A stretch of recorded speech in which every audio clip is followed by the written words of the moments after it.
Sarah. Hi. Yeah, really.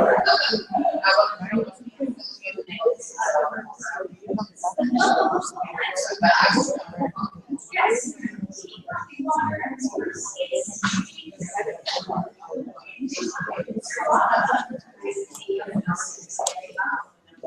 I was telling my boss to get us so we looked up your website today. Sarah, this is my family members' name.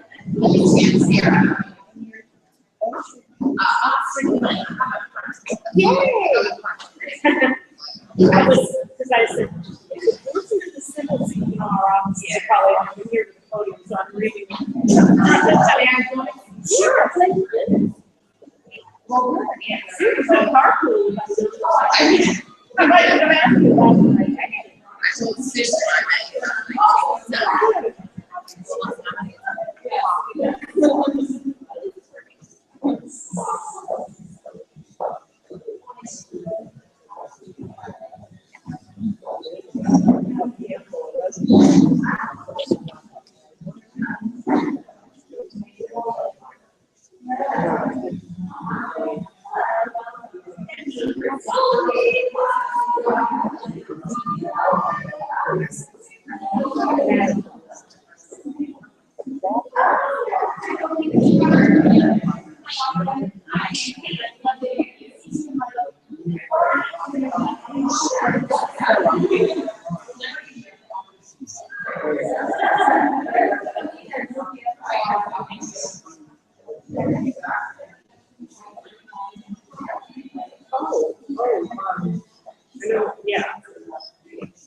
Nothing?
No, but it is here.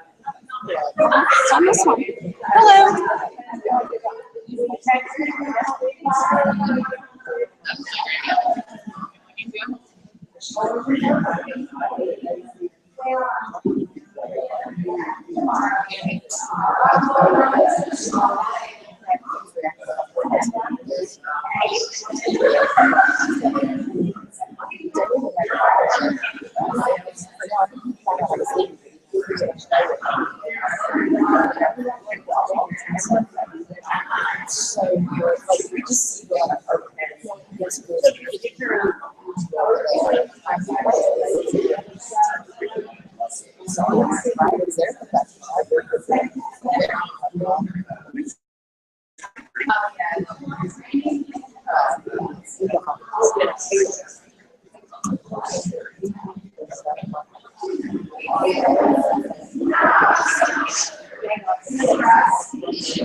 Sound guy kind of left, so I don't know.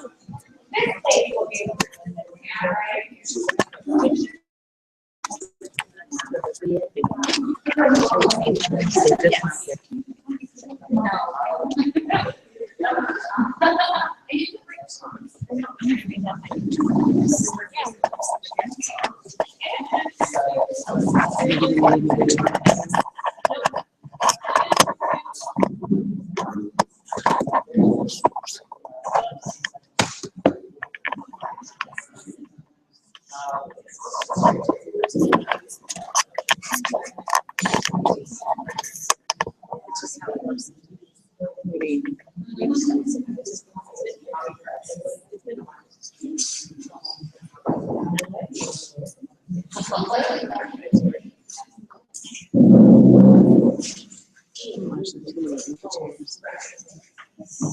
Is that cool?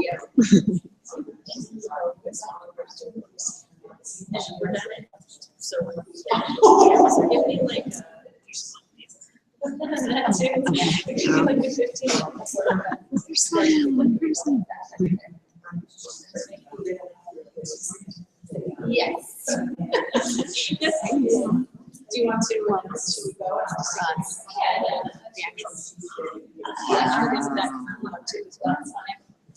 Good evening. Thank you so much for coming this evening. We really appreciate you coming out to hear Miss Jolene Brackey, national speaker and author of Creating Moments of Joy. And without further ado, Miss Jolene. Good evening, good evening, good evening. So Kristen didn't tell you I have an interior design degree. I took 5 years of schooling to get that. It only lasted about 3 months because I obviously did not like my job. And across the street there was an Alzheimer's community, but I didn't know anything about Alzheimer's when I was 22. But I took the job as an activity person. And as you all know, I did get to go on some cheap trips without even leaving the floor. And people, when I shared with them that I care for people with Alzheimer's, the response was usually, oh, that's such a terrible disease. And I think, yeah, I'd rather hang out with them than cognitive people. So I'm going to try to focus on the positive side of Alzheimer's because I think too often we focus on the negative side. But the first thing that I would like you all to do is go back to your childhood. Yes, some of you are going to have to go way back. Way back. Start a little out for me, but I would like you to think of something from your childhood that feels good just thinking about it. It could be a pet that you had growing up. It could be a place that you went to get away from all and everybody. It could be a brand new dress that you got. It could be the first day of school. I don't really know, but I don't want the one where you're smacking your brother, locking him in the closet, tying him up. I know those things feel good, but those are not the memories that we're shooting for right now. Anyone? Someone that just think, when you think about it, you're like, that was fun. That was a good memory. Anyone? Spending time with the lake. Spending time with the lake at your cabin. Name of your lake. Wow, this is embarrassing. Why is that embarrassing? Okay. So in other words, she doesn't talk about the name of the lake, but she just wants her own little cabin on the lake. So let's not talk about the name of the lake. That doesn't feel as good, but get a cabin, spending time with the cabin at the lake. Very nice. So when she was talking about spending time at the lake, how many of you thought of a place that you spent time at the lake? Yes. Anyone else want a childhood memory? Yep. Sitting in your dad's lap. And was it in a rocking chair or was it in a recliner? Wherever he was, wherever he was sitting in. I sat in my apartment at room, so that's always, even as an adult. Anybody's so spoiled. Sitting in your daddy's lap, no matter where he was sitting, you felt comfortable enough to just crawl in. Excellent. On childhood memory. Me? Yes. Yes, picking out my first puppy out of the litter. She was the runt, but I wanted her. Whoa. Sorry. What color was she? She was a white creamy color. White creamy color. And what did you name your little runt? Sugar. Sugar, because she was a white creamy color. And was it like a certain type of dog? Or She had that, well, this would be a designer dog now, but she was, you know, a backyard kind of neighbor's dog got in. So she was a cockapoo, but people pay money for that now. Now they pay money for cockapoos, but back then it was just a mud. You know. Yeah, she was just Did you dress up the cockapoo? Did you dress up your, no, she liked to be dressed. No, sugar.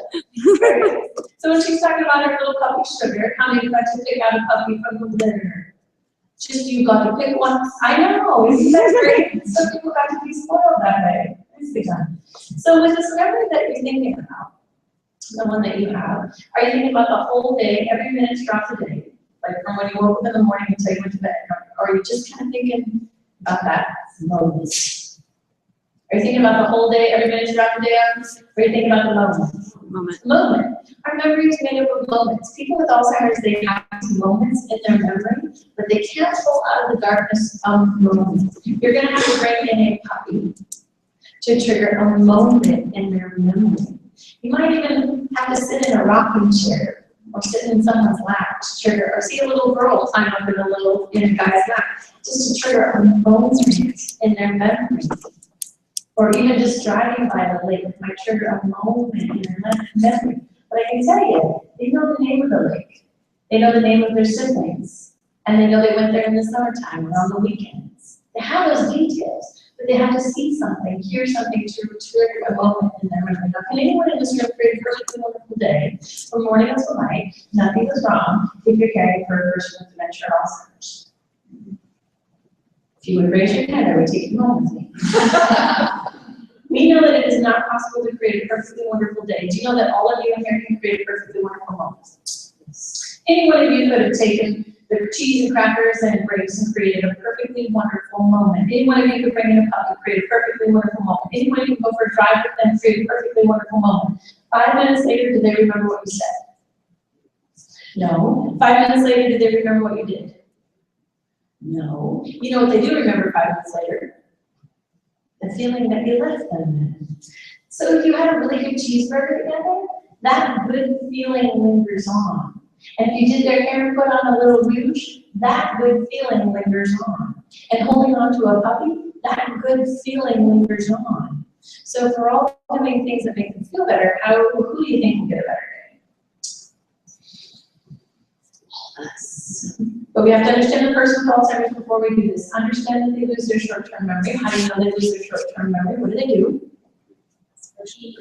Ask the same question over and over and over again. What if you ask them what you have for supper and you just saw them eat? I didn't get anything to eat. I'm kind of hungry, even though you saw them eating 5 minutes ago. What if you talked to them about their son who came to see them last night? I haven't seen my son in months. You saw my son? So we know that they lose their short-term memory. They don't remember what happened 5 minutes ago. They don't remember what happened that morning. They don't remember what happened last weekend. They don't remember what happened 10 years ago. But the positive side of this disease is they retain picking out the runt of the litter, calling him sugar, and it was their puppy. The positive side of this disease is they remember the cabin, going to the lake, and yeah, don't talk about it, just lay here. So they have these details. Hello, hello, hello. Whose responsibility is it to chat about the memories that they still have instead of what you had for lunch today? What did you do this morning? Remember the drive I took you on yesterday? Whose responsibility is it to chat about the memories that they still have instead of what they did this morning or yesterday? Ours. Every conversation needs to focus on the memories that they still have. So one of my joys is walking in the rain. I don't think I'll get that while I'm here. That's okay. I love to walk in the rain. I went out walking in the rain one night, walked into a home, and this lady, she comes up to me and she goes, "Oh, honey, you're so wet. Could I get you a towel?" And I said, "You know, I love a good thunderstorm, and I love to swim. I love the water." And she goes, "I love to swim." I'm like, "You do?" She goes, "Yeah." She goes, "When I was 8 years old, there were 2 kids in the river, and they didn't look like they were going to make it.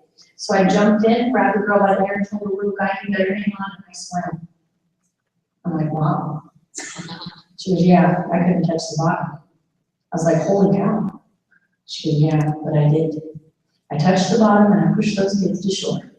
And I went, "You say that I did?" She goes, "Honey, all I was shaking, and I was swim for 2 years."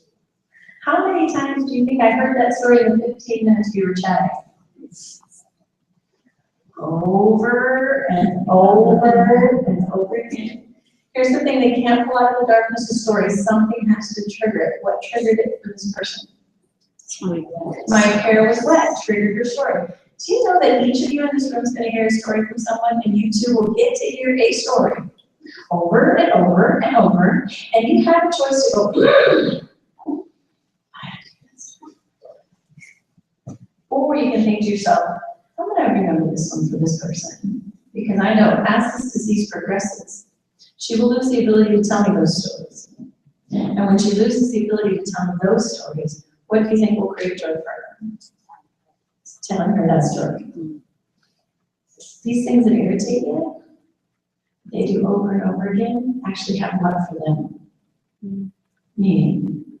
In fact, 2 months later, I walked into the community and I just said to the lady, hey, you've been swimming lately? She said, no. But when I was 8 years old, there were 2 kids in the river.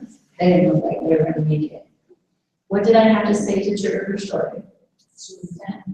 What if now everyone knew the word swimming? You came in and said swimming. You came in and said, hey, been swimming. She would get to then do what? Tell her story. Do you not think she'd get a better day? Because just telling that story leaves her with a what? Good feeling about saving these kids. Okay, so the other thing about this disease that's more confusing, as this disease progresses, they lose more and more memory. Therefore, they get younger in their mind. How do you know they get younger in their mind? What are the questions they ask? Who do they look for? Their parents. So we know they get younger in their mind. You know what we tend to focus on? What'd you have for lunch today? Can they answer that? What'd you do this morning? Can they answer that? You remember the drive I took you on yesterday? When you ask questions from their short-term memory, you're setting them up to what? Fail. But when you can figure out what age you're living in your mind at this moment, this is where their memories are, right? So if their question 50 times a day is, where's my mom? Maybe that's the question they ask. How old are they in their mind at this moment? Child. So their question 50 times a day, where's my husband? But when he walks in, they're thinking, ew, I'll be nice to him for 10 minutes, but then he has to go. How old are they in their mind at this moment? Because they want their husband. Young adult. Constantly looking for their kids, but when their kids come in, which kids are they really looking for? Their little kids. So how old are they in their mind? Early 20s, early 30s. But let's go with their husband. That's their thing. That's what they want. And in their 20s, they lived in Missouri. But now they live there in Dallas, right? Where in this moment do they believe they're living? Missouri. Who's got to get the pictures out of their 20s, like pictures of maybe family reunion with their grandparents, instead of the pictures of the grandkids from the family reunion this weekend? Who's got to get the homestead, the Missouri homestead picture, and talk about that instead of what they did this weekend? Because this is where their memories are at. And your whole goal is, how can I make them feel like who they want right now is perfectly okay? How can I make them feel like who they want right now is perfectly okay? The other thing we tend to do is focus on who your dad was 10 years ago. Like, you might tell me about him. You say he was a businessman, he was a board member, he was an accountant. Well, when I meet him, he just wants Betsy. Betsy. Betsy. All he wants is Betsy all day long. And you're thinking, my dad's the businessman, my dad's the board member. Who could Betsy be if that's who he's looking for? That's all he wants. Each person, do you know people want something? They want someone, they want something. Your whole goal is to figure out who it is, what it is, and then how can I make them feel like that person or that thing's perfectly okay right now? So if they're looking for Betsy, who do you think Betsy is? You gotta figure out who it is. Come on, demons and guesses. His sister. Who else might Betsy be? The cow, absolutely. Who else might Betsy be? Child, friend. Betsy could be about anybody. We have to figure out. So we're going to go with the first guess. We think Betsy is maybe his sister. Maybe there was just 2 of them. It's his sister. So we look at him and we say, she's upstairs taking a nap. And then he gives you this look like, liar, crazy woman. Can you not tell them when you give them the wrong answer? And they look at you like, where did you fall from? Because for this person, Betsy was his cattle. So for you to say, Betsy's upstairs taking a nap. Do you know this is the only disease you can keep changing your answer every 3 minutes? So when they come around the corner and they ask for Betsy, then you can just tell them you don't have a copy or you too. Because then that makes this person feel what? Lost. My dad's going to kick my butt. You can't verbalize it, but you can feel that he's a little more anxious, correct? So your whole goal, how can I make him feel like Betsy's okay right now? Because that's what he wants. How can you do that? She's out in the pasture. She's out in the pasture. She's out in the back 40. Now, how old is he in your mind at this moment? 15, 16. So then you're gonna wanna talk about siblings instead of kids. Make sense? All right, nicely done. So, people will say that you're lying when you do these kind of things, right? Like, because maybe the question 50 times a day is, where's my mom, where's my mom? How can you make them feel like their mom's perfectly okay right now? Where in their mind might their mom be? Like grandma's house. At grandma's house, right, at grandma's house. But if you say your mom is at home, what do they want to do? Go home. So you gotta take the word home out of your vocabulary. But grandma's house might be a good one. Where else might their mom be? She went to the store. She'll be right back. You gotta make it no big deal. Where's my husband? Have you seen my husband? Where's my husband? He's at work. He's at work. Nice. And she did it well, because sometimes people go, well, I think he's at work. When you hesitate, when you're not really sure, do they believe what you just said? No. So when you find the answer that works, you better tell everyone, no big deal. He's at work. Because if you don't tell people the answer to the question they ask 50 times a day, this is what's going to happen. You're fantastic, because you're the caregiver of your mom, and you say, where she says, where are my kids? And you say, well, they're at school. But then the neighbor lady just wants to stop by. You know, they've been friends for 40 years. What did you have for lunch today? What did you do this morning? Do you remember me? Do you know my name? Do you remember me? And then she gets nervous, right? And the mom gets nervous and says the question, where are my kids? And the neighbor lady says, well, Shirley's living in Alabama now. And Richard moved to Connecticut. But this is your daughter. This is your daughter, Sarah. Yeah. And you have another daughter who probably take you out to lunch on Tuesday. She comes on Tuesdays. Oh, Tuesday? I can't stay here until Tuesday, right? So who suffers the repercussions when someone doesn't have the answer? Everyone. The greatest gift you can give anyone on this journey is to let everybody know the answer to the question they ask 50 times a day. Because I'm going to tell you, the number one reason that neighbor stops visiting, the number one reason families stop visiting is what? Uncomfortable. They don't know how. Because for how many years have we been visiting? What'd you have for lunch today? What'd you do this morning? We've got to teach people how to visit. And I highly recommend that after today you go back, and this is like your number one thing, because the holidays are coming. The holidays are coming, but we're so determined. Mom should be there, Dad should be there, and we want them to come and join the family reunion, the Christmas. So I'm gonna let you know that when you take them to a family reunion, tell me why they might sit there and go, I want to go home. Or people come up to Nana, do you remember me? Nana, what'd you have for lunch today? Nana, what'd you do this morning? Now they got 20 people coming up to them. How do you think it makes that person feel simply being at the family reunion? Anxious. Feel just simply sitting at that family reunion.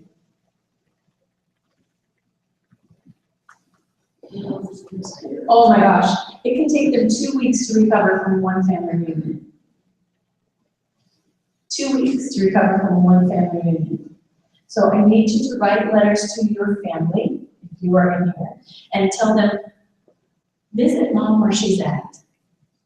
Create a calendar that says Miller's coming January, Johnson's coming February, whatever comes in March. But my point is, you got to spread these holidays throughout the year. Because if you try to do tradition and keep it, this person's going to go into a blackness where they can't even see, and they don't even know where their home is. By the way, do they say, I want to go home?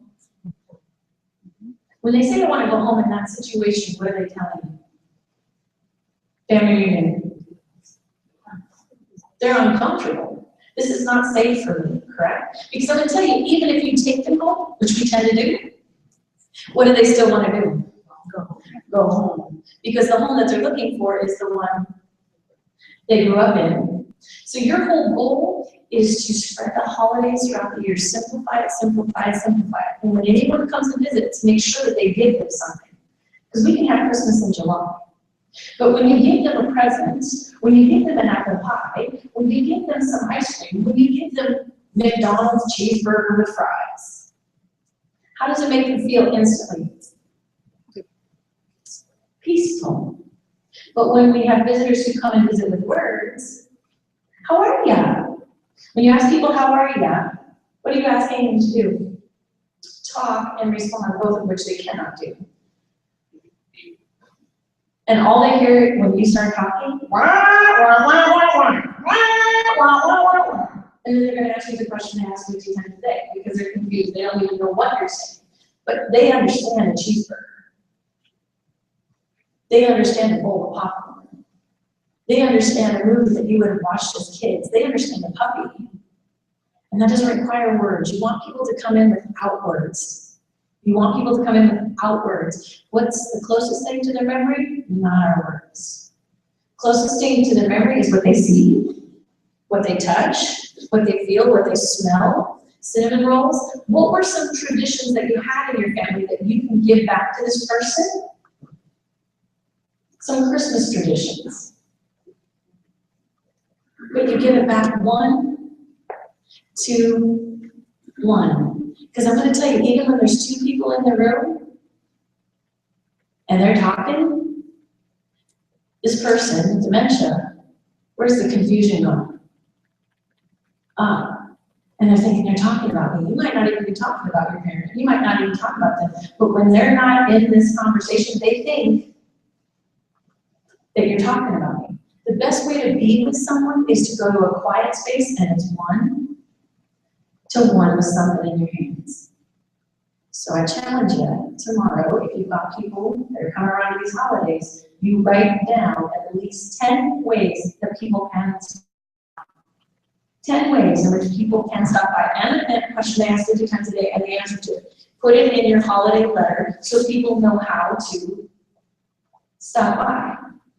So tell me how people stop by. What are ways that work? What makes someone feel better in a moment? The other thing is, don't stay for 2 hours.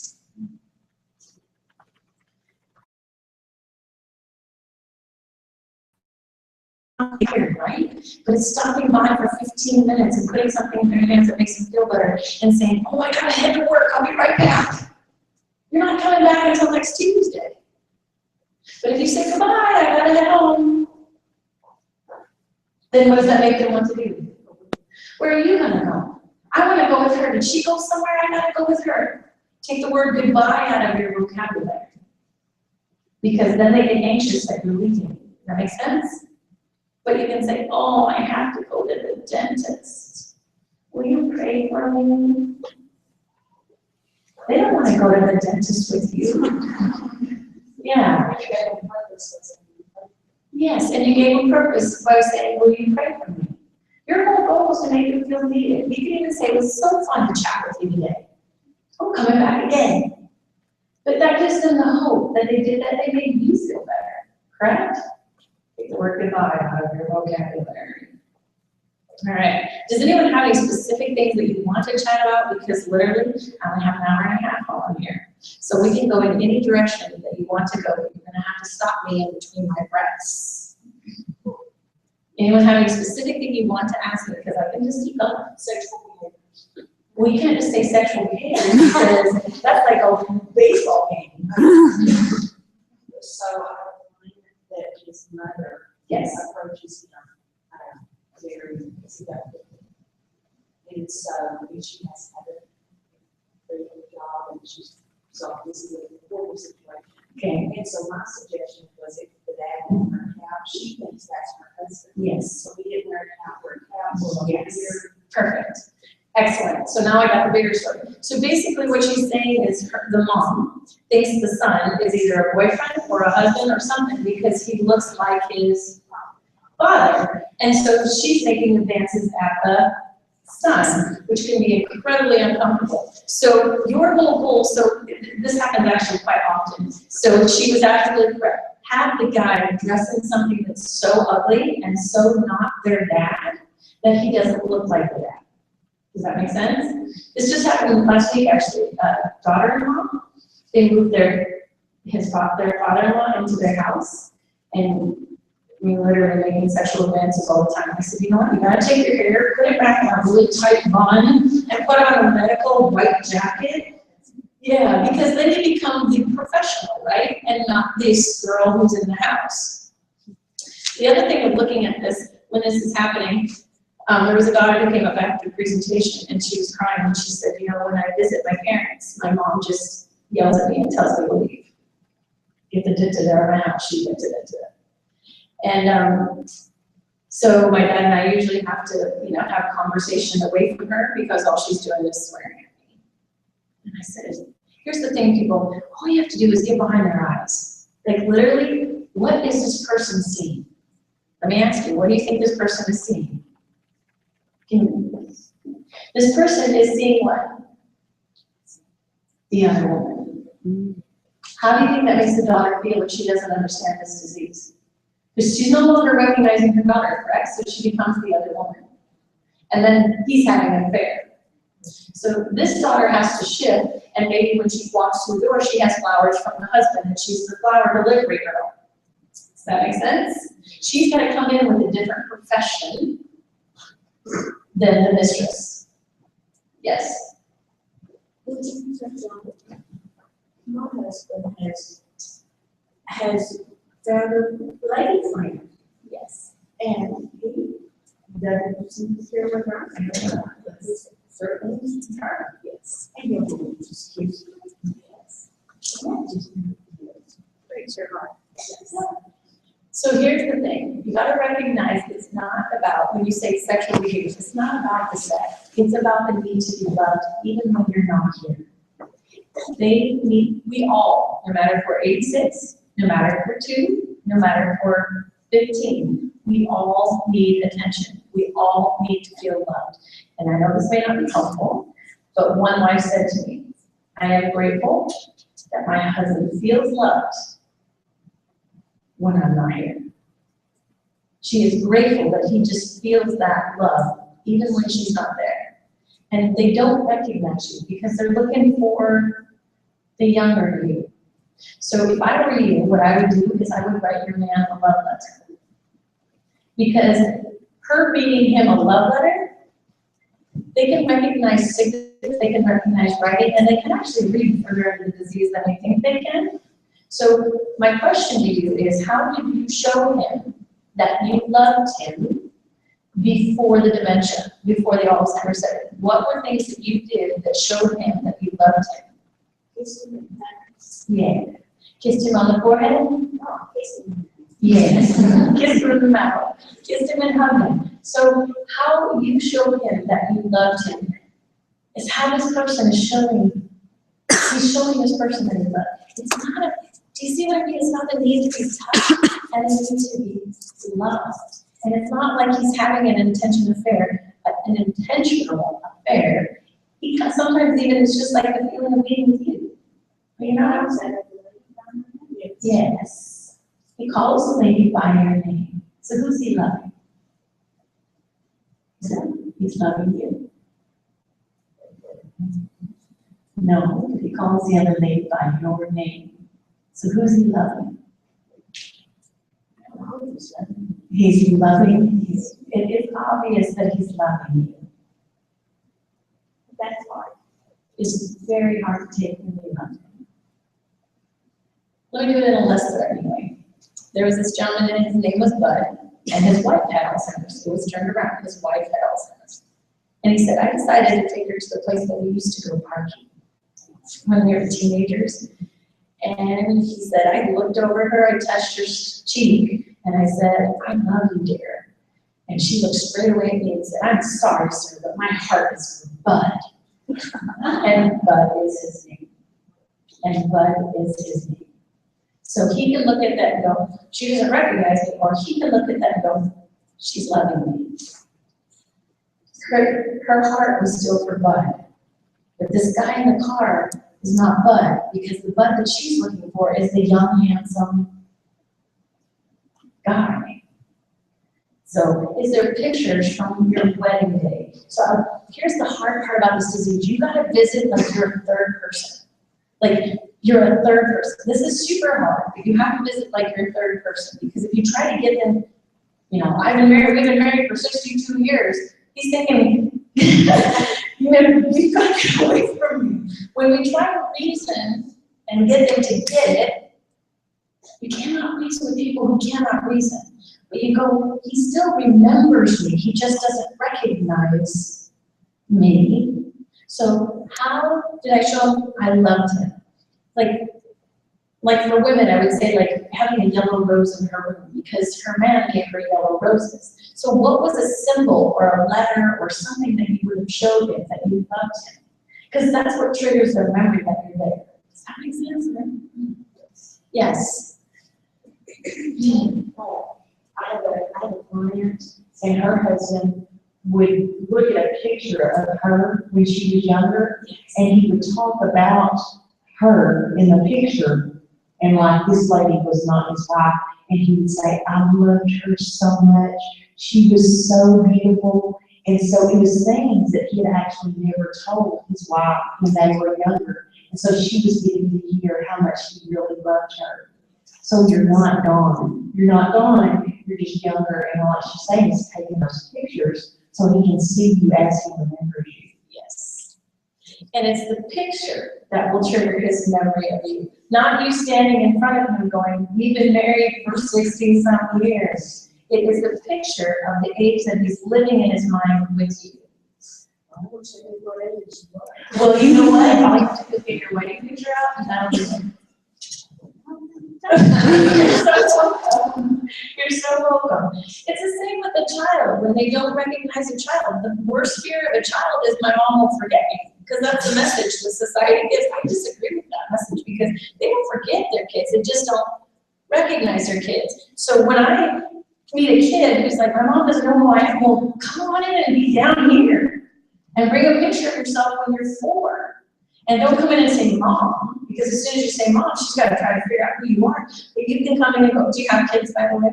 Which one's your favorite that you want to have come visit you? Mobile, that's what's his name. That's right, and your first name. Joy. So when Joy, that's so appropriate. So when Joy gets dementia, Trey's going to want to visit like this and come in and say, Joy, Trey is your favorite. He was such a good boy, but he likes to get in trouble. He could get away with things that the others couldn't get away with. Notice I didn't come in and go, who's this cute little boy? Because if I say, who's this cute little boy, I'm asking her to do what? Respond, which she can't do in talking in a complete sentence. I'm just giving her Trey back. Who's the best person to give Trey back to Joy? Trey. And then I'm going to Xerox copy that picture, right? And write the story behind it. Oh, Trey, you're her favorite. So you can come in, you can give her Trey back. When you come in, you can give her Trey back. And we've got like 10 copies of pictures of Trey laying around. So then everyone can give her favorite back. So that wedding picture, make Xerox copies of that wedding picture. Put the date that you got married, the dress you wore, the things that happened. Because who's the best person to give your wedding day back to your husband? You. You're his memory. You're his memory. But you gotta go where he's in his mind. You can't be his memory of today or yesterday. It's the memory of the day that he married you. Give them their memories back. Now, tell me why that they would be more likely to recognize. She's more likely to recognize Trey's girlfriend or wife than she is going to be able to recognize Trey. Tell me why. Only met her as an adult. But Trey, how do you think that makes a kid feel when they walk in the room and they can call her by name, but not him? It hurts. They'll remember the in-laws before they'll remember their own kids. Yes. We've got to understand this disease, and we've got to do it differently. Because as kids, you want to come in and go, Mom, you remember me? Mom, what's my name? And you're setting them up to okay. And then they'll stop visiting because what's the point? Again, the greatest gift is to teach family how to do this. The other thing I'm going to say is people who live in other states, they're going to call mom on the phone. They're going to call dad on the phone. They're going to have a perfectly wonderful conversation with your husband. And then they're going to get you on the phone. Mom, Dad sounds great. Can you go move back home? People will call from other states, have perfectly wonderful conversations over the phone. How do you think that makes the caregiver feel when other people think it's not that bad? Like they're crazy. That's when the tear rolls, because they feel like, I'm making this up, because no one thinks it's that bad, and I've made a bad decision. When in reality, the only person who holds the truth is the person who's giving the care.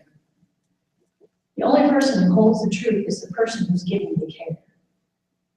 Anyone who lives in another state has an opinion. And if they have a really strong opinion, say, okay, I need about 3 days off.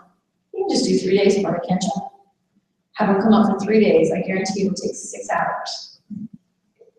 But the caregiver has to leave the premise. The spouse has to leave the premise, because as long as your husband sees you in space, they're going to do pretty good because they feel safe because they see you.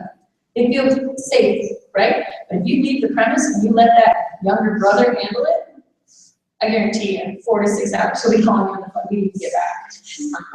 Yeah, work call, I gotta get home.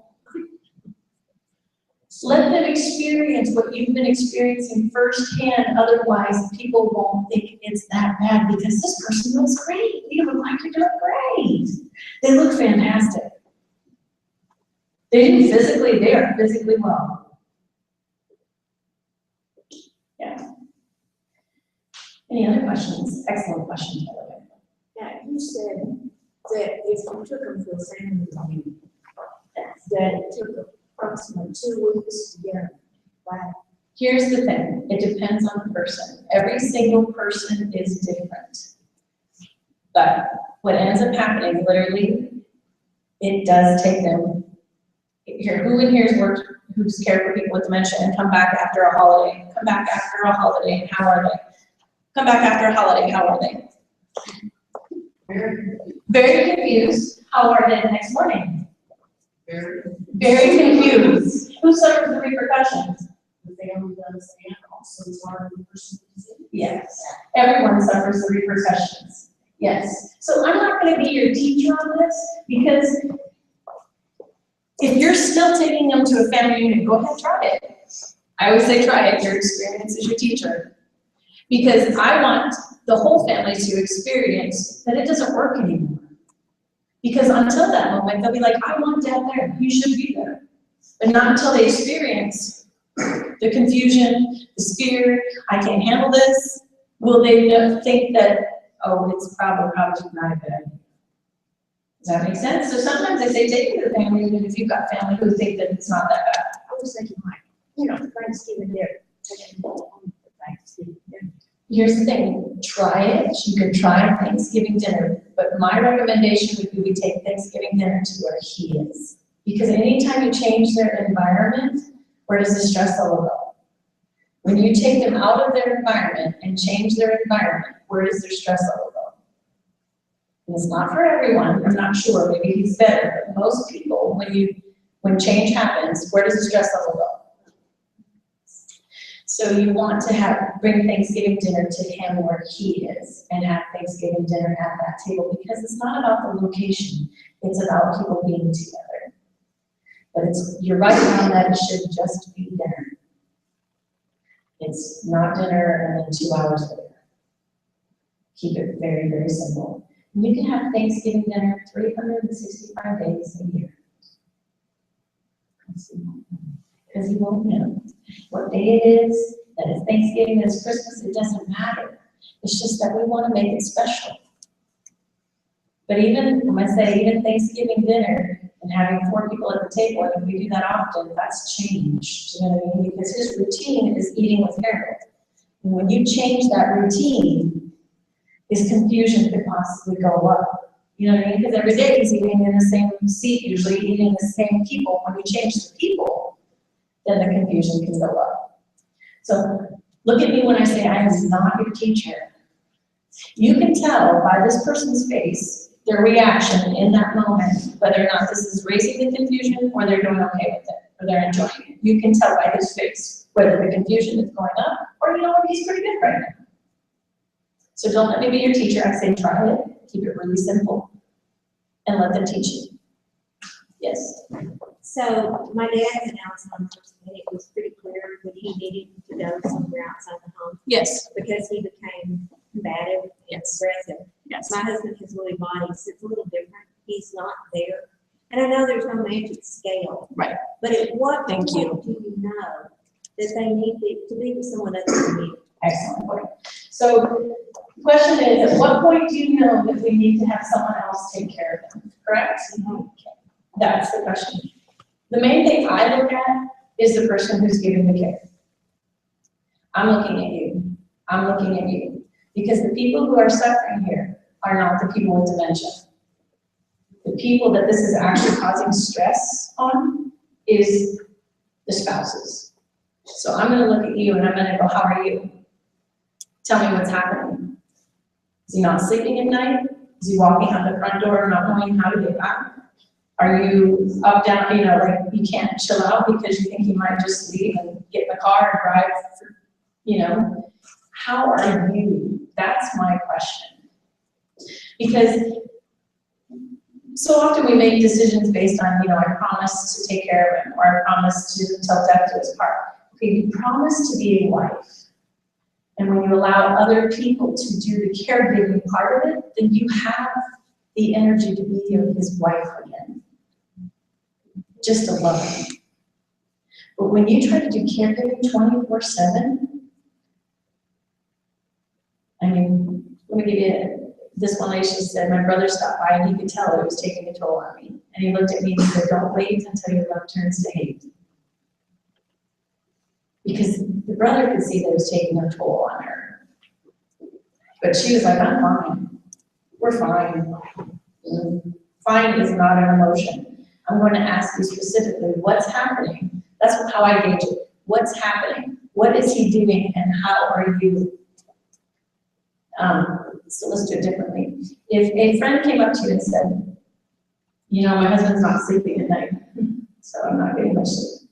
And he walks out the front door, walks 2 blocks and doesn't know where he's at, so I gotta keep an eye on him. He put antifreeze in the gas can in the lawnmower, you know, so he didn't know who I was the other day, so he got really mad at me, you know, and he just took verbally just whatever, got really mad at me because he didn't know who I was.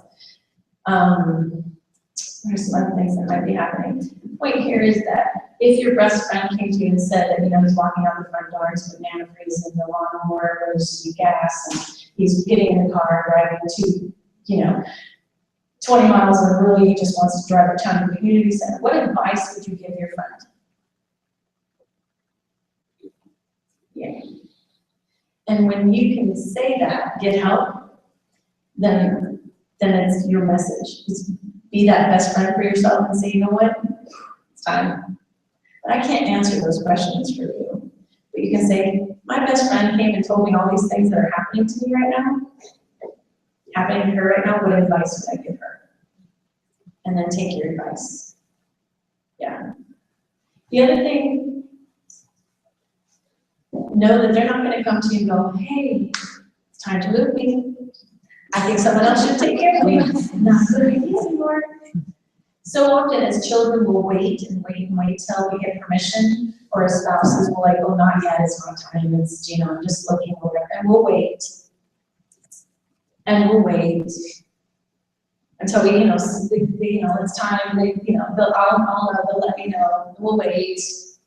And then I'm going to tell you, you'll end up in the hospital, we'll have to quick transfer, and now we don't have you prepared for anything. Because we don't even, you know, we waited. They're not going to come up to you and go, it's time to move. It's not going to happen. At some point as a family, or even as a person, you say, it's time, and it's going to be difficult. Expect it to be difficult, because when anyone moves, it is difficult. This isn't going to be easy, but you know what? We're going to make it, the favorite kid's going to take them out to lunch, because they got favorite kids. The other one who's got finances, he's taking care of the finances. The other one who loves to work and is a hard worker, they're moving. Right? But you don't involve them in the process, because where does the stress level go when you ask them to try to be a part of the process of, oh, hey, you know, I've been looking at these communities, where do you think you want to live there? It just gets bigger and worse when you try to involve them in those decision making. You are the only one who holds the truth when it's time. And then you make it no choice and expect it to be difficult. Because moving is difficult, even if I moved you. But so often we move them into a community and they say, I want to go home, why'd you leave me here, you did, and then we take them back home. It takes at least 6 months to adjust to a new environment, to adjust to a new situation. But those of you who work on the floor, we know they do adjust. They will. But it might take them a month. Might take them 6 months. But when you continually move them because of your guilt, then they can't adjust. So stick to your decision is all I'm saying. When you make the decision, it becomes no choice, and we're staying with it. It's going to be hard. Yes. Anyone else have any questions for me? Yes. I do. As an acute caregiver, when they come into the emergency room, how is the best way to refocus? Because I will get the same question over and over and over and over again. They're already scared. What's the question?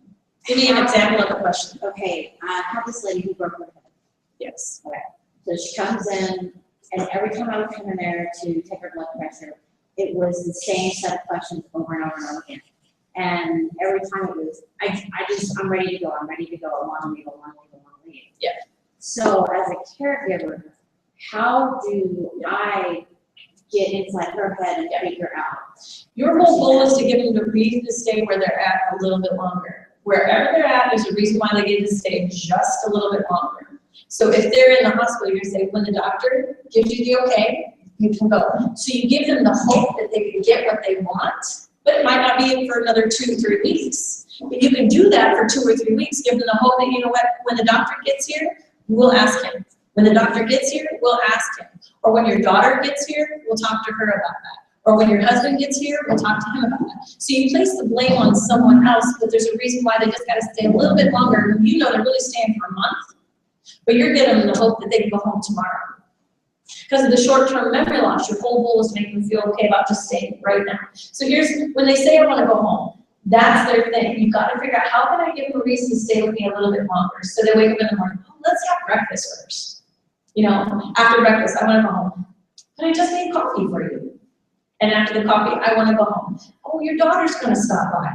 I don't care whether the daughter's stopping by or not. Your whole goal is how can they feel like they're going to stay here a little bit longer.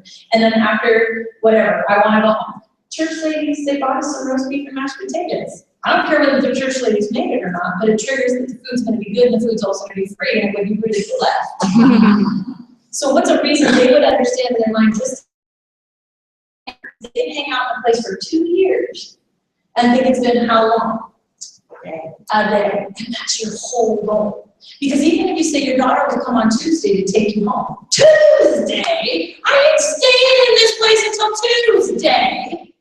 You get my kids on the phone, correct? The threat goes up. When you make it temporary, especially when you move them, you say, you know, it's just for the winter. This one son, he was so fun when we moved his mom. He literally went up on the roof and ruined the roof of the house. Mom, you can't live under that. So she got to see that the house that they were in was not okay. Does that make sense? Break the pipes, I don't really care. But they've got to see that there's a reason why they're here. And it isn't because you're sick, I'm here to take care of you. Go ahead. It isn't because you're sick and I'm here to take care of you, because do these people think they're sick? Do they even know they broke their hip? No, they No, they don't know they're going through it. Short-term memory loss. They don't think there's anything wrong with them, correct? So when you come in as a caregiver, they're here to take care of you. Get me out of here. I don't know why, you know, because I don't need anybody to take care of me.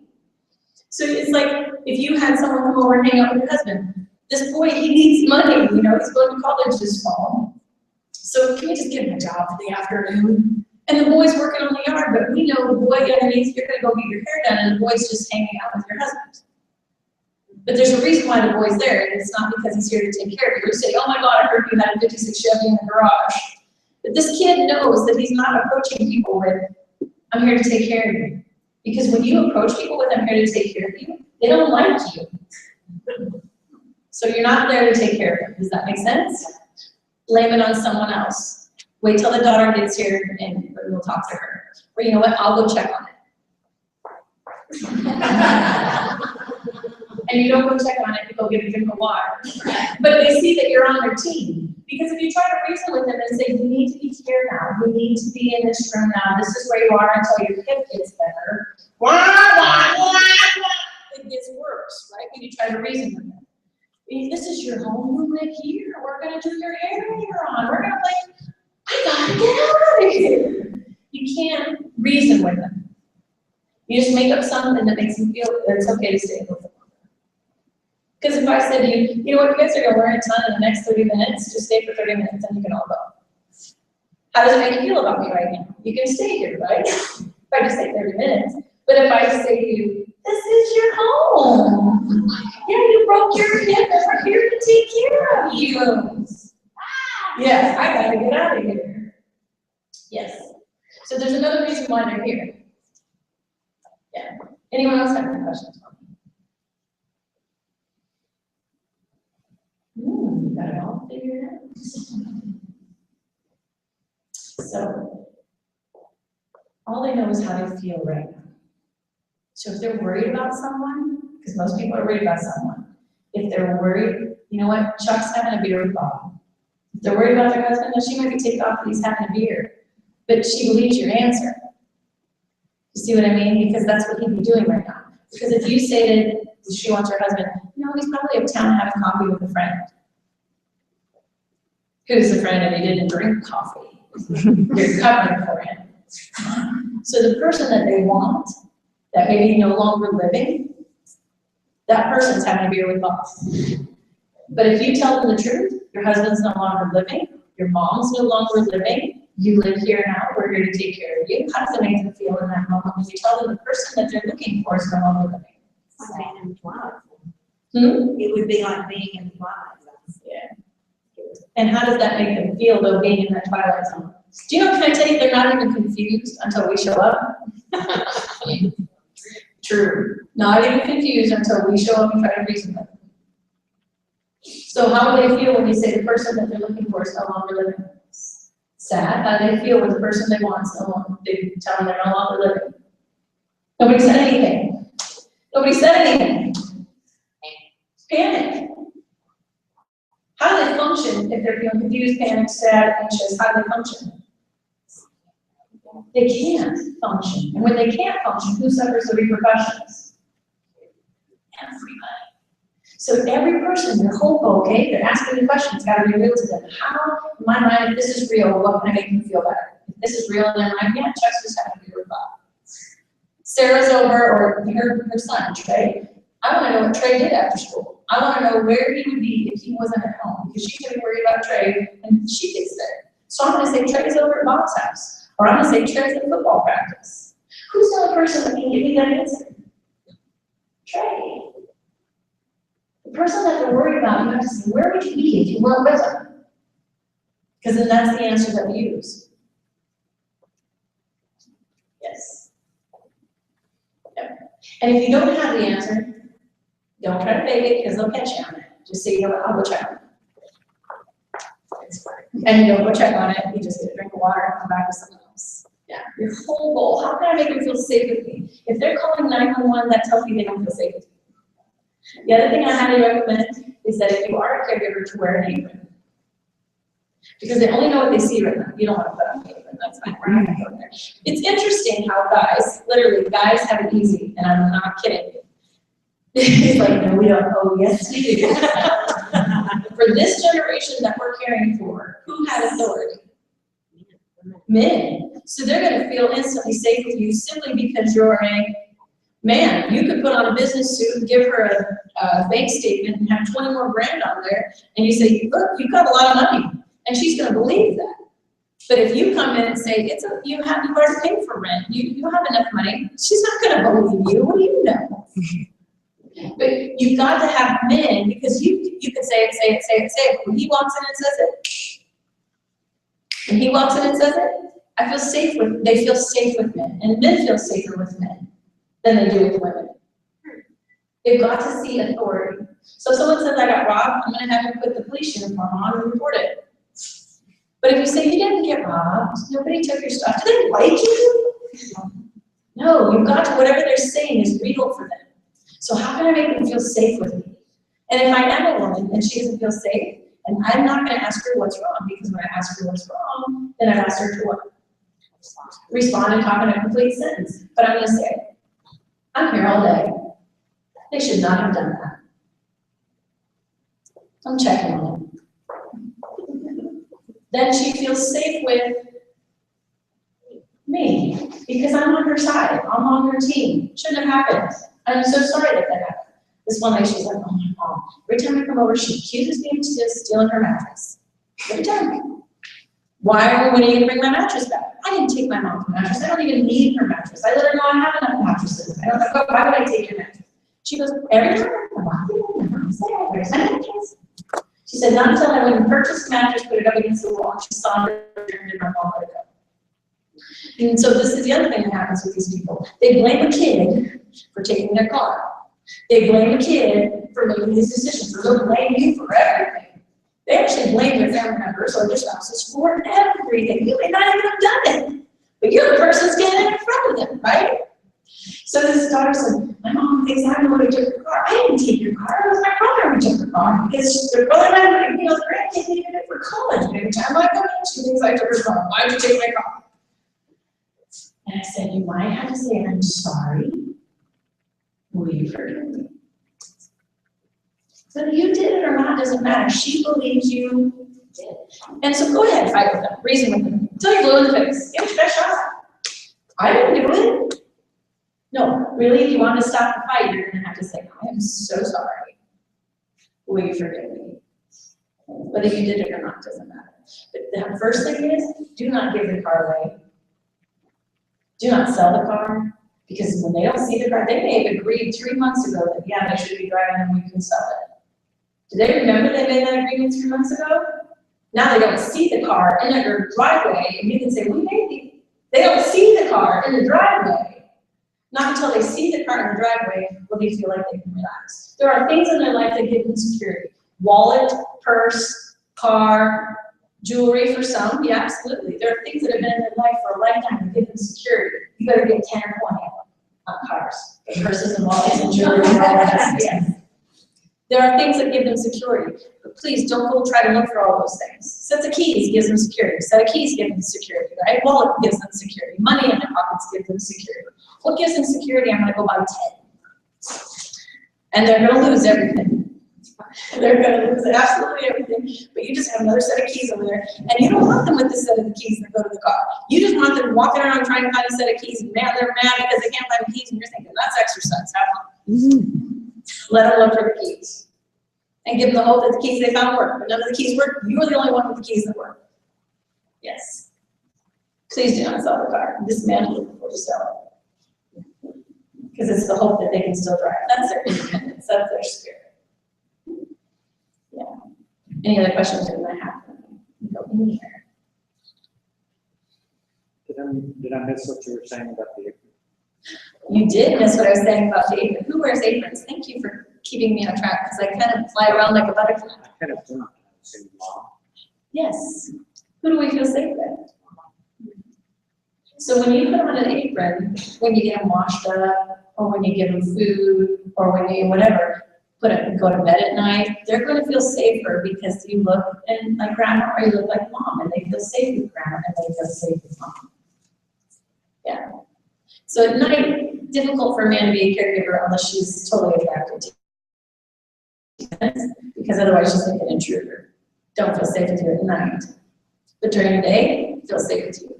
Some men have gotten pretty darn smart. How do you think it makes a woman feel to be in his face and she looks over and doesn't quite know who that man is right now? How would that make her feel in that moment? What are you going to leave? And then he tries to reason with her, we've been married, get the right? And if he doesn't leave, she's going to go to the neighbor's house and call 911.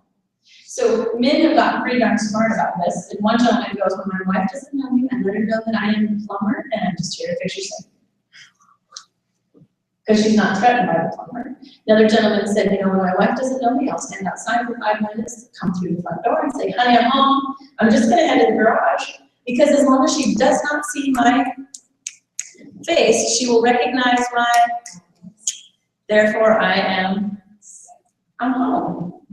And this other man, he's like, oh, I figured out if I just took the light out before I go to bed and I can be whoever she wants me to be.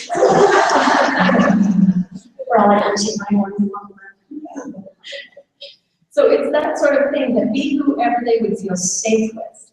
Be whoever they would feel safe with.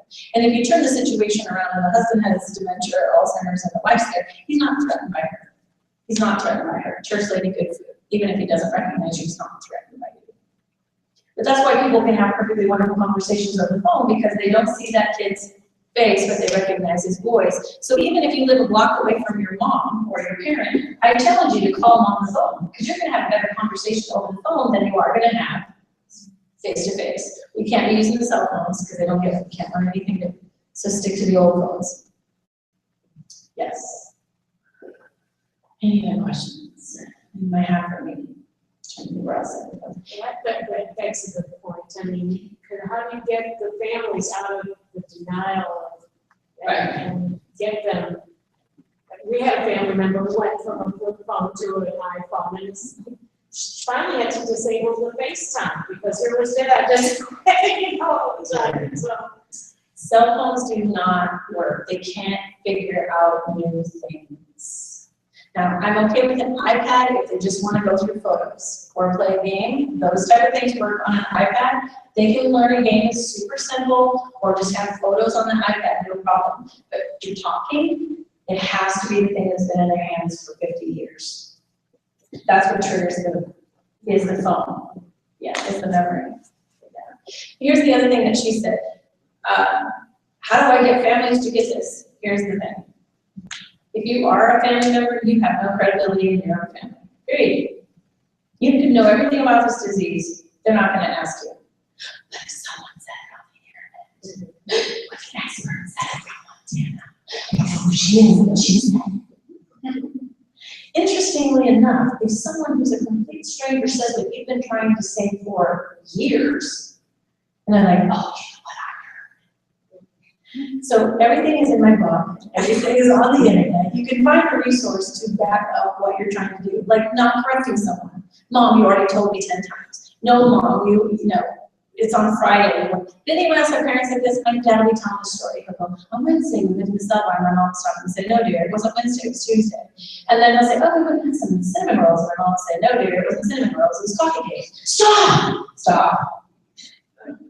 At any point, you think my dad would look at my mom and say, oh, thanks, you're so smart. Do we think that's going to happen? My mom constantly correcting my dad's story. What's that doing for my dad? Demeaning and frustrating him. When he's pissed, who suffers the repercussions? Everybody. And my mom has seen this presentation 20 times. She used to travel with me. Has she changed? No. My mom actually is pretty darn smart. She has a degree and raised 6 kids beautifully. Do you think she's changed? I even had one-on-one conversation with my mom. Doesn't matter, Dad. Can we just not fight with her anymore? Do you think she's changed? Because how many years has she been correcting my dad? 57. Just because I come along as a kid, hey, let's not do that anymore, doesn't mean she can go, oh, I get it. Because as a daughter, you've been visiting for 40 years. What'd you have for lunch today? What'd you do this morning? As a wife, you've been visiting, I love you, dear. And you want to give them a kiss on the lips. And they're thinking, who are you? So be gentle with yourself. My mom taught me that I have to be gentle with every family member that I meet. Because I used to be so, why did they do that? Why do they come in? Who cares what thing happened? Or who cares if they talk about the horse walking around here and there's 10 people in the basement that are doing drugs? Nobody's getting hurt. Let them tell the story. Who cares? So what? If nobody's getting hurt, you better what? When they wear the same outfit 7 days a week, does that hurt you physically? Does that cause you physical pain? No, it doesn't cause us physical pain, but we want to crack. They'll get it. Bitter, because if they get it, then maybe I can take them. Oh, who's creating the insanity? We are. This is a disease. They're not doing this to take you off. They're doing the best they can with the ability they have left. They pick that outfit out. They wear that t-shirt that you're so tired of. Because why? They like it. And if they like it, it makes them feel good. And if they feel good, go ahead. Try to hide the outfit that they love to wear. Go ahead, throw it in the trash. Think you're just going to forget about it? No, now they're mad. It's like the car. Where is my t-shirt? Right? So you go get 10 t-shirts in the hopes that he'll wear one of them. You better put them in brown paper bags and look like I got in your garage sale. They can fit. you make it like it didn't cost any money, they're more likely to receive it. But if you go buy all these new clothes because you just want to feel better because my mom looks good, look at all these new clothes I buy. Now she's thinking, what? You spent my money. And she doesn't need those clothes. But you see how we make these decisions based on we want them to look good because that makes us feel better. And the suffering stops when you accept them as they are. When you accept them as they are in this moment, because the people who are suffering here are not the people with dementia. The people who are suffering are the ones who have an expectation of who they should be. And I want them back. And that's a rightful hope. And that's a rightful hope. And I gotta give it to you. Because I make it sound like butterflies and cupcakes. Woo, that's fun. I can do it. Because I don't know who your husband is. I can do it. Because I don't know who your husband is. I bet he would like me instantly. I can make people feel good instantly because I don't have an expectation of who they should be. I just kind of think he's funny, or I think she's ornery, or, you know, you tell them. They say things I want to say. I think that's cool. I don't have an expectation. So I'm going to tell you something else. They actually may function higher around complete strangers. Complete stranger will show up and be totally nice to a complete stranger. And then when that stranger leaves, they vomit all over you. But everybody else thinks they're doing great. They vomit all over the people they feel safe with. Let me do this in a less threatening way. I have a 17-year-old, now 18-year-old daughter who, thank God, she went off to college. Her point is that when she was in high school, oh my God, everyone would tell me about her, how lovely she is. She's so delightful that I'm in class. She can come over anytime. I'm like, are they talking? Because only with me, and just me, she would, I hate you, you're ruining my life. And then I'm like, oh my gosh, I don't, why me? Why just me?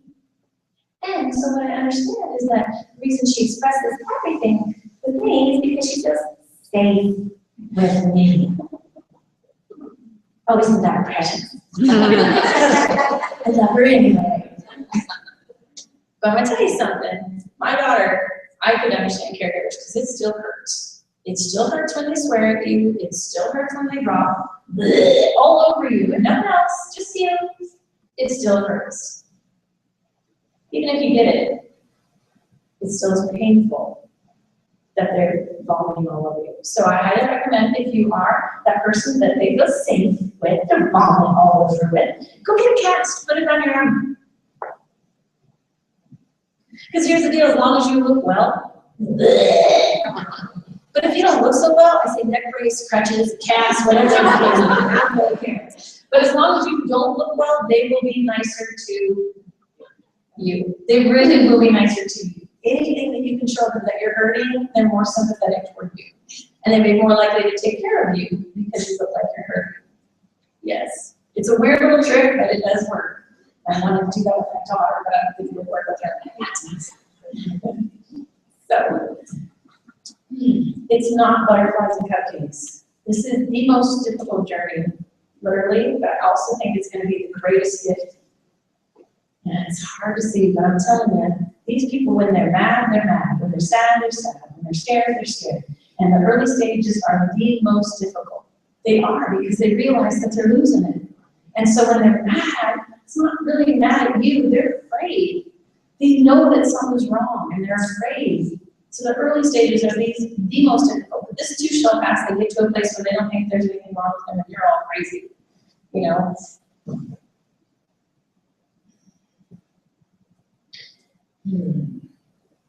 I didn't even know what the thought was. It just went poof. I was going to go somewhere, and then it went poof.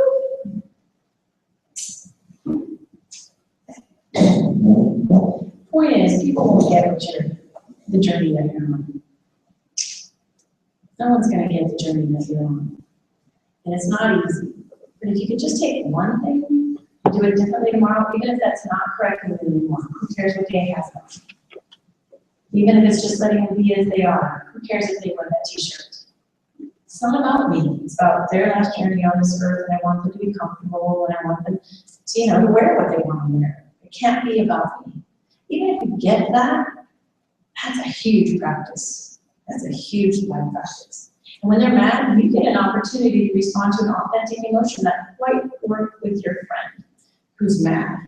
Or when they're sad and you allow them to be sad, wow, you get an opportunity to work with a 2-year-old who's sad and you go, just let it cry, get it all out. I think they give us this play to practice what's really important, because with cognitive people, we're fine. We can hide it, we can stop it, we can change it. People with dementia, when they're feeling it, it's right there on the table. So you get an opportunity to respond to authentic emotions all the time. Because if they're thinking it, it's coming right out their mouth. And they will swear at you, and they will drop the F-bomb, and they will do all of those things. My mom never talked that way, my husband never spoke like that. Oh, honey, in their heads they did, but when we're cognitive, we know not to say it. And I think it's cool when they can say what they're feeling. I really do, because when you allow people to feel what they're feeling, there can be a tremendous amount of healing. When you allow them to be as mad as they want to be, mad is like joy. It's just a different emotion. But here's the other thing, you gotta allow yourself to feel it. It sucks. It's not a fun journey to be on. I'm pissed. Go scream. Go get something. Do something, because you know what? It's not butterflies and cupcakes. You have to allow yourself what you're feeling. Even in front of the person, I say, show them your tears. Show them this is hard. I'm doing the best that I can. This is hard. Show them their tears. They're going to be more likely to be sympathetic toward you when you show them all your emotions, but not anger. That one you got to take to the bedroom, because it'll just get bigger. Yeah. Join your days. I'm going to say if you try to do this 24/7 by yourself, you will end up in the hospital. Because there's so many caregivers who think, I can't leave them. I can't leave them. No, I can't leave them. You don't want to lose 2 people to this journey. So as a community, we support the caregiver and say, yes, go get your hair done. They're going to say, no, I can't. Yes, go get your hair done. There has to be an increment where this caregiver, it's not a choice but to let go for moments. And they won't give you that permission, the caregiver won't give you that permission.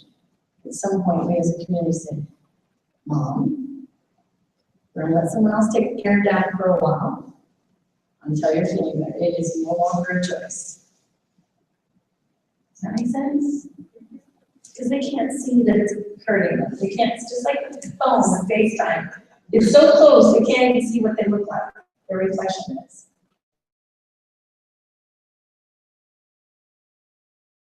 Appreciate they showed up.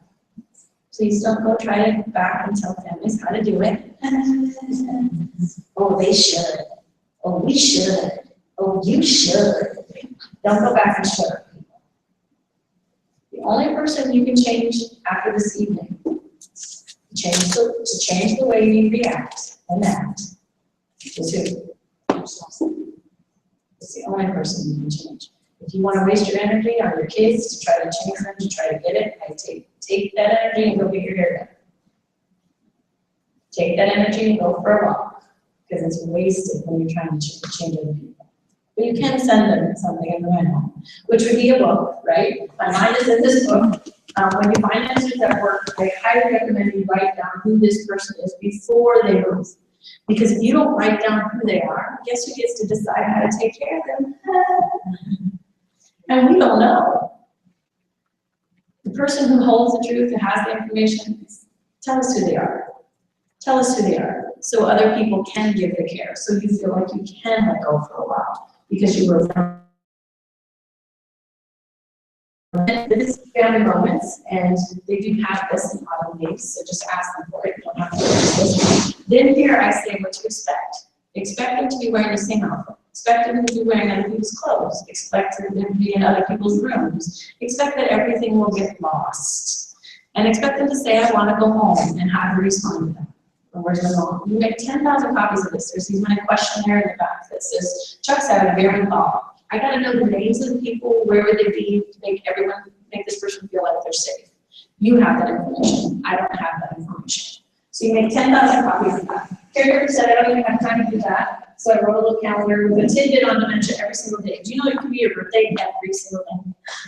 With dementia, people don't know what day it is. You can make it whatever day you want to make it. You can have Thanksgiving every single day of the year. You can have Christmas and bring them a gift every single day of the year. But there's a little tidbit, and my little guy Keegan did most of the drawings. If you have grandchildren or children, have them draw pictures and Xerox copy them and sprinkle them everywhere. Because how do you feel when you see a little kid drawing? Oh, that's so cute. Yes. So there's a little tidbit on dementia every day. And then I sing a bit. Let me show you this other stuff. All my materials on training DVDs. These are DVDs that, so they can go to church again. Because they literally, it's difficult for them to go out of their setting to go to church. They can go camping again. They can go to the farm again. They can go fishing again. So we take them to places on the TV. Take them to places on the TV, because actually to take them out of the building, because it's too much change. And then small, oops, and one more thing, sorry.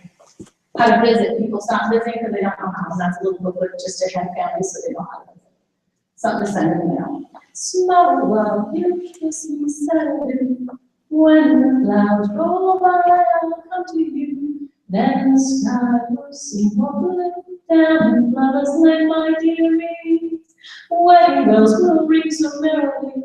Every kiss will be a memory. So wait and pray each night for me till we meet again. Should I know that song for the age of man? And you all don't seem to know that song. You never know the songs from the early 1900s. That's a World War I song, and I'm surprised you didn't sing it with me. But they know these songs. Okay, I'll take that compliment. My voice is better. Yeah, don't sing if you can't sing, because it's irritating when you go, oh, no, don't do that. Research has shown that's irritating. But absolutely lower your voice and say, oh, amazing grace, how sweet the sound. And then they're going to say, who died? Because that's what it triggers for them. But music is amazing. And students simply say, let's pray about this. When they're in a spin, they think they got robbed, they think you don't know what to do. Let's pray about this. Because I'm going to tell you, when you trigger them to pray about this, they'll say a fluent prayer that will actually help you both. But they need your trigger. Because when you can't fix it, and you can't change it, and you can't make it go away. But if their generation and our generation, pray about it.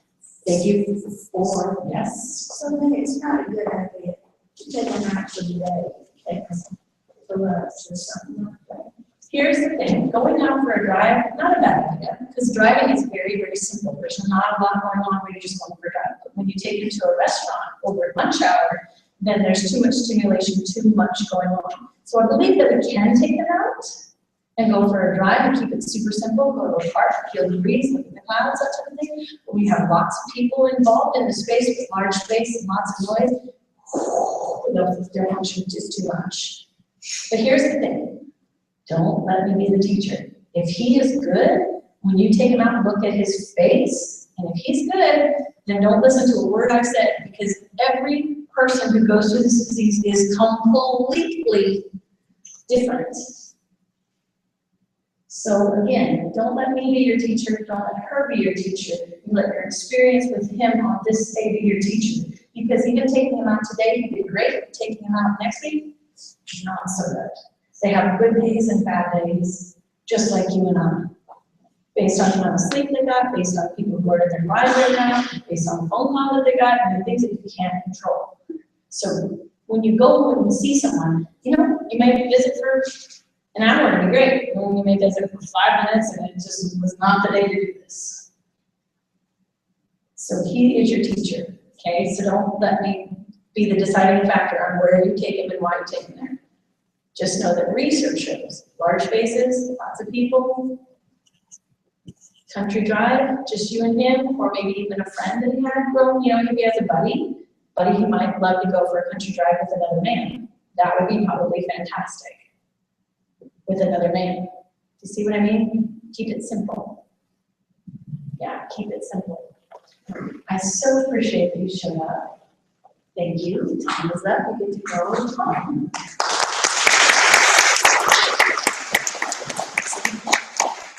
I'm over here if you have questions or if you want me to sign about I'm definitely over here to do all of that.